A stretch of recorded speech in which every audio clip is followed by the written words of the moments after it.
you're just going, you know what, let me change the color here so you guys can see exactly what I'm joining. So you join that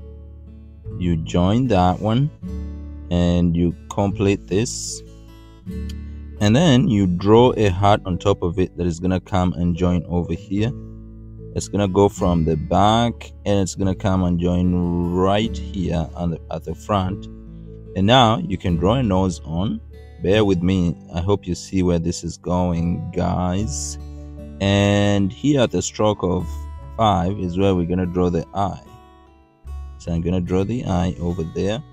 And here at the bottom of 5, you bring this in a little bit to make a mouth.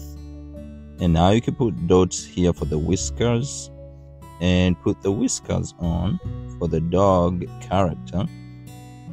And now you can go ahead and be more creative, or as creative as you want. But now I think you can see where the dog is. You can see the dog character now.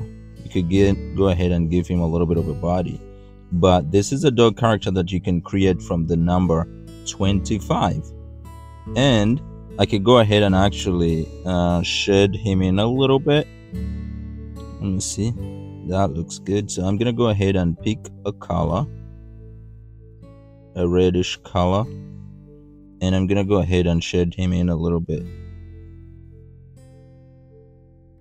so you guys can see what he looks like as a dog. Oh, let's use black for that one. So let me just go, or even a different color for the heart because it's cloth. Let me use black for the nose. Put my pencil down a little bit, use black for the nose, and use, let's say, bluish purple for the heart over here.